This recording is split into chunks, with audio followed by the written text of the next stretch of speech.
क्या आपको पता है जो फिक्स डिपॉजिट्स हम कराते हैं उस पे जो हमें इंटरेस्ट रिसीव होता है उस पे हमें कितना टैक्स पे करना पड़ता है, बैंक हमारा कितना टीडीएस डिडक्ट कर लेता है, प्लस अगर हम चाहते हैं कि बैंक हमारा टीडीएस ना डिडक्ट करे तो उस केस में हमें कौन कौन से डॉक्यूमेंट जो है वो बैंक को सबमिट कराने पड़ते हैं, वो सारा का सारा हम आज की वीडियो में करेंगे डिस्कस। तो चलिए स्टार्ट करते हैं आज की video. Hello everyone, welcome back to our YouTube channel knowledge warehouse. This is Charu Agrawal, by profession chartered accountant. अगर आप चाहते हैं कि आपको इनकम टैक्स की, जीएसटी की, जनरल अवेयरनेस, सोशल डेवलपमेंट की अपडेशन मिलती रहे तो लाइक करें, सब्सक्राइब करें और शेयर करें मेरा चैनल नॉलेज वेयर हाउस। अगर आप सब्सक्राइब करते हैं तो आपको टाइम टू टाइम नोटिफिकेशन मिलती रहेगी जो भी मैं न्यू वीडियोस अपलोड करूंगी।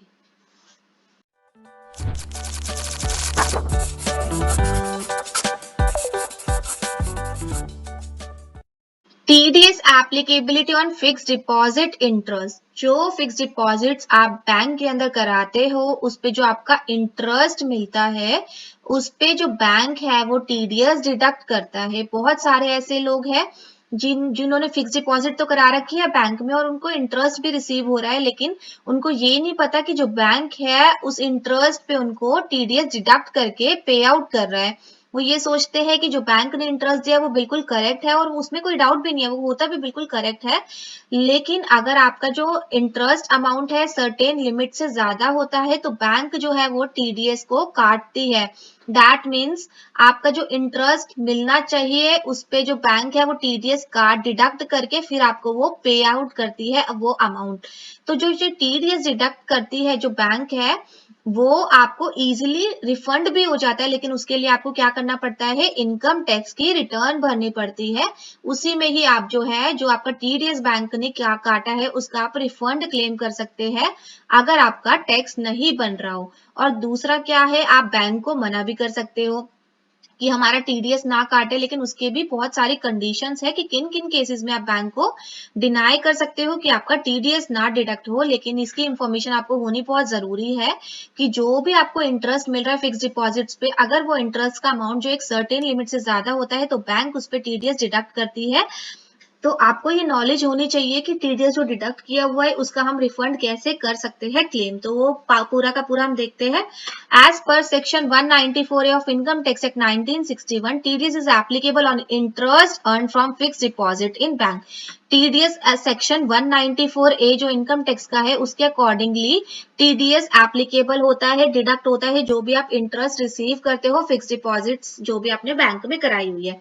जो थ्रेश होल्ड लिमिट है टीडीएस डिडक्शन की फिक्स डिपॉजिट्स पे वो क्या है, 50,000 सीनियर सिटीजन के केस में है, 40,000 अदर देन सीनियर सिटीजन। मतलब अगर एक इंडिविजुअल आप कोई पर्सन है और आपने फिक्स डिपॉजिट्स बैंक के अंदर करा रखी है और जो फिक्स डिपॉजिट पे आपको इंटरेस्ट रिसीव होता है वो अगर 40,000 से ज्यादा है पूरे साल में। पूरे साल का क्या मतलब है, फाइनेंशियल ईयर में। और फाइनेंशियल ईयर कब स्टार्ट होता है, 1 अप्रैल से 31 मार्च तक। और अगर आप किसी भी ईयर का कंसिडर करो जैसे 1 अप्रैल 2022 से लेकर 31 मार्च 2023 तक आपका एक फाइनेंशियल ईयर कंसिडर होता है।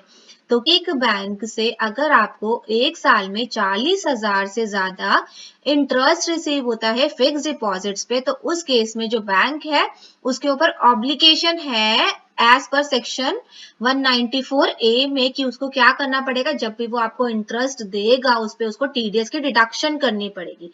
अगर 40,000 से कम है तो कोई दिक्कत नहीं है, आपको कोई डिडक्शन नहीं होगी। लेकिन इन केस अगर 40,000 से ज्यादा है तो आपका जो टीडीएस है वो एप्लीकेबल होगा, आपका जो अमाउंट है वो रिसीव होगा टीडीएस को डिडक्ट करके। सपोज अगर आपका 50,000 है इंटरेस्ट, उस पे टीडीएस डिडक्ट होगा। तो मैं टीडीएस अभी आपको बताऊंगी कि कितना परसेंट डिडक्ट होता है, क्या अमाउंट से डिडक्ट होता है। लेट्स से एन एग्जांपल, अगर 50,000 पे 5,000 आपका टीडीएस डिडक्ट हो रहा है तो आपको जो बैंक है वो 45,000 देती है। और जो 5,000 है ये जो टीडीएस डिडक्ट है ये अगर आप इनकम टैक्स की रिटर्न फाइल करोगे तो आपको इसका रिफंड हो जाएगा अगर आपका टैक्स नहीं बन रहा हो तो।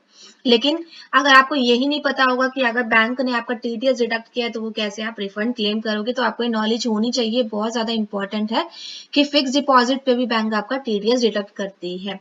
तो आपको यहाँ पर समझ आ गया कि हमें जो लिमिट है ये पूरे फाइनेंशियल ईयर की दी गई है कि एक साल में अगर आपका 40,000 से ज्यादा होता है तो आपका टीडीएस की डिडक्शन होती है। पर्सन, इंडिविजुअल वगैरह के केस में आपका 40,000 की लिमिट है। लेकिन अगर आप सीनियर सिटीजन है, आपकी एज है 60 साल से ज्यादा, तो उस केस में आपका जो लिमिट है वो 50,000 है। मतलब अगर आपकी जो इंटरेस्ट इनकम 50,000 से ज्यादा रिसीव होगी तभी आपका टीडीएस कटेगा, वरना नहीं कटेगा। तो अगर आप पर्सन को इंडिविजुअल है और आपकी सीनियर सिटीजन नहीं है तो उस केस में जो आपकी लिमिट है वो 40,000 की। लेकिन अगर आप 60 साल के हैं, 60 साल से ज्यादा है, सीनियर सिटीजन है, तो उस केस में जो लिमिट है वो 50,000 की है। 50,000 अगर आपको इंटरेस्ट इनकम मिलेगी तो आपका टीडीएस नहीं डिडक्ट होगा। थ्रेशोल्ड लिमिट समझ आ गई। अब हम ये देखते हैं कि कितने रेट पे जो हमारा बैंक है वो टीडीएस को डिडक्ट करेगा। TDS rate. The TDS rate for interest earned from fixed deposit is 10% for individual who have provided their permanent account number. अगर आप कोई पर्सन हो और आपने बैंक में फिक्स डिपॉजिट्स करा रखी है और बैंक को आपने परमानेंट अकाउंट नंबर अवेलेबल करा हुआ है, प्रोवाइड करा हुआ है बैंक को परमानेंट अकाउंट नंबर, तो उस केस में जो बैंक है वो आपका 10% टीडीएस डिडक्ट करता है। लेकिन अगर आपने पैन नंबर नहीं अपना प्रोवाइड किया हुआ, नहीं सबमिट किया हो बैंक में, तो उस केस में आपका जो बैंक है वो 20% टीडीएस डिडक्ट करता है। तो अगर आप चाहते हैं कि बैंक आपका जो टीडीएस है 10% के रेट पे डिडक्ट करे तो आपके लिए बहुत ज्यादा इंपॉर्टेंट है कि आप बैंक को अपना पैन नंबर प्रोवाइड करें। आप देखो एग्जाम्पल के साथ समझते हैं। कोई पर्सन है, उसकी जो इंटरेस्ट मिल रहा है उसको फिक्स डिपॉजिट्स पे, वो मिल रहा है उसको 50,000 और उसने क्या किया हुआ है, पैन नंबर दिया हुआ है बैंक को। तो उस केस में उसका जो टीडीएस है डिडक्शन है वो 10% होगी। तो 5,000 की उसकी डिडक्शन होगी 50,000 के ऊपर। देखो उसको कितना रिसीव होगा, उसको उस केस में 45,000 रिसीव होगा।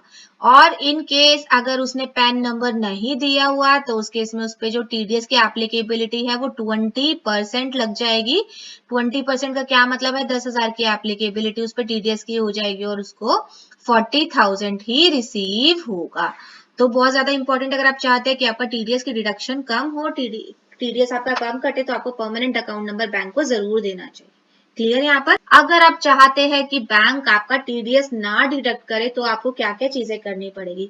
तो exemption for deduction of TDS, form 15G और form 15H are self-declaration form that an individual submit to the bank requesting not to deduct TDS on interest income as their total income is below the taxable limit, that is 2.5 lakh, 3 lakh, 5 lakh, जो भी cases हो आपके, thereby claiming exemption from TDS। देखो अगर आप कोई individual हो, person हो और आपकी जो एज है वो है 60 से कम, बिलो 60, तो उस केस में आपको क्या है, एक फॉर्म आता है 15G। देखो अगर आप बैंक में जाके कहोगे ना कि मुझे फॉर्म 15G दे दो तो वो आपको दे देंगे। और जो फॉर्म 15G है, सबसे बड़ी बात है कि वो आप ऑनलाइन भी सबमिट कर सकते हो इजिली बैंक के पोर्टल पे जाकर। तो 15G जो अगर आप बैंक को बोलोगे 15G दे दो, बैंक आपको 15G दे देगा। तो उस फॉर्म को आप फिल करना है। एक सेल्फ डिक्लेरेशन फॉर्म है, उसमें क्या होता है कि जो आप ये डिक्लेयर कर रहे हो जो आपकी जो टोटल इनकम है वो बिलो है टैक्सेबल लिमिट से। 2.5 लाख इंडिविजुअल के केस में, 3 लाख सीनियर सिटीजन और 5 लाख सुपर सीनियर सिटीजन के केस में। तो आपकी जो टैक्सेबल इनकम है वो कम है, जो टोटल इनकम है वो कम है, बिलो है टैक्सेबल लिमिट से। तो बैंक को आप रिक्वेस्ट कर रहे हो एक सेल्फ डिक्लेरेशन फॉर्म देके कि जो मेरी जो टोटल इनकम है वो इतनी कम है, तो आप मेरा जो टीडीएस है वो क्यों डिडक्ट कर रहे हो, मैं लायबल ही नहीं हूँ इनकम टैक्स रिटर्न भरने के, तो मेरा प्लीज टीडीएस मत डिडक्ट करो। तो 15G अगर आप फॉर्म सबमिट करते हो बैंक के अंदर तो बैंक जो है वो आपका टीडीएस नहीं डिडक्ट करता। देखो बहुत सारे ऐसे सीनियर सिटीजन होते हैं, बहुत सारे लोग ऐसे होते हैं कि इनकम होती है कि जो भी है उनकी फिक्स डिपॉजिट है उससे आपको इनकम रिसीव हो रही है, तो वो इतना ज्यादा इनकम टैक्स रिटर्न वगैरह भरने में उनको भरने की जरूरत ही नहीं है, क्योंकि उनकी जो इनकम होती है फिक्स डिपॉजिट से ही होती है और वो जो 2.5 लाख से कम होती है। तो उस केस में वो बैंक को इजीली रिक्वेस्ट कर सकते हैं कि हमारी जो इनकम है वो ही बिलो टैक्सेबल लिमिट है, तो हम क्यों रिटर्न भरने की हमें नीड ही नहीं है, तो प्लीज आप हमारा टीडीएस ना डिडक्ट करें। तो बैंक जो है वो टीडीएस नहीं डिडक्ट करता उस केसेस में। लेकिन जो ये फॉर्म 15G भरना बहुत ज्यादा जरूरी है। अगर आप नहीं भरोगे तो बैंक को नहीं पता लगेगा कि जो आपकी इनकम है कोई और इनकम है ही नहीं, और वो टीडीएस आपका डिडक्ट कर लेती है।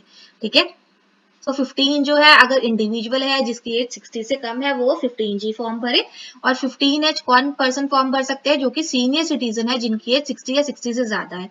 दो होपफुली आपको समझ आ गया होगा कि जो टीडीएस किस किस केसेस में आपका फिक्स डिपॉजिट्स के इंटरेस्ट पे कटता है, कितना परसेंट कटता है, और अगर आप चाहते हैं कि आप फिक्स डिपॉजिट के इंटरेस्ट पे बैंक आपका टीडीएस ना डिडक्ट करे तो आपको कौन कौन से डॉक्यूमेंट्स, कौन सा जो फॉर्म है वो आपको बैंक को सबमिट कराना पड़ेगा।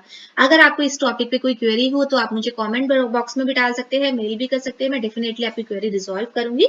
आज की वीडियो में इतना ही, मिलते हैं नेक्स्ट वीडियो में। अगर आपको मेरी वीडियोस अच्छी लग रही है, प्लस आप चाहते हैं कि आपको इनकम टैक्स की, जीएसटी की, जनरल अवेयरनेस, सोशल डेवलपमेंट की अपडेशन मिलती रहे, तो लाइक करें, सब्सक्राइब करें और शेयर करें मेरे चैनल नॉलेज वेयर हाउस। अगर आप सब्सक्राइब करते हैं तो आपको टाइम टू टाइम नोटिफिकेशन मिलती रहेगी जो भी मैं न्यू वीडियोस अपलोड करूंगी। Thank you.